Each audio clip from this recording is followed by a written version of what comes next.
ആ ദൃശ്യങ്ങൾ, അതായത് സ്ത്രീകൾ ഇന്ത്യൻ പ്രധാനമന്ത്രി നരേന്ദ്രമോദിയുടെ സീറ്റിൻ്റെ ഫ്രണ്ടിൽ ആ സീറ്റിന് ചുറ്റും നിൽക്കുകയാണ്. ആ സീറ്റിന് ചുറ്റും നിൽക്കുമ്പോൾ പീയൂഷ് ഗോയലും അശ്വിനി വൈഷ്ണവും അടക്കമുള്ള ഭരണപക്ഷത്തെ എം പിമാർ എന്ത് ചെയ്യുന്നു?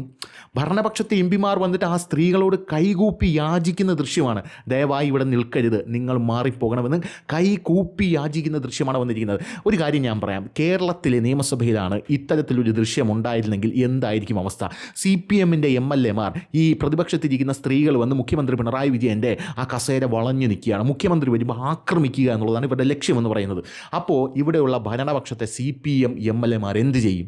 അവരിതുപോലെ കൈകൂപ്പി യാചിക്കും, അയ്യോ നിങ്ങൾ പോകണം എന്നവർ പറയില്ല.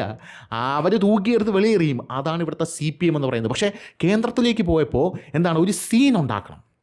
ഈ സീൻ ഉണ്ടാക്കി കഴിഞ്ഞാൽ എന്താണ്, നമ്മുടെ രാജ്യം അസ്ഥിരമാണെന്ന് കാണിക്കാൻ പറ്റും. അങ്ങനെ നമ്മുടെ രാജ്യം അസ്ഥിരമാണെന്ന് കാണിച്ചു കഴിഞ്ഞാൽ നിക്ഷേപകർ ഭയപ്പെടും, നമ്മുടെ സ്റ്റോക്ക് മാർക്കറ്റ് ഇടിയും. അങ്ങനെ പല പല കാര്യങ്ങളുണ്ട്. അപ്പോൾ ഇന്ത്യയുടെ പ്രധാനമന്ത്രി നരേന്ദ്രമോദി അവിടെ വരുന്നതിന് മുമ്പ് ആ കോൺഗ്രസ് എംപിമാരെ എല്ലാം കൊണ്ട് അവിടെ നിരത്തി, പ്രത്യേകിച്ച് വനിതാ എംപിമാരെ അവിടെ കൊണ്ട് നിരത്തി. ആ വനിതാ എംപിമാരെ അവിടെ കൊണ്ട് നിരത്തിയ ശേഷം ഇന്ത്യൻ പ്രധാനമന്ത്രിക്ക് വരാനായിട്ട് സാധിച്ചില്ല എന്നുള്ളതാണ് ഈ ദൃശ്യങ്ങളിൽ നിന്ന് നമുക്ക് വ്യക്തമാകുന്നത്. ആ ദൃശ്യം നമുക്ക് ആദ്യം ഒന്ന് കണ്ടിട്ട് വരാം.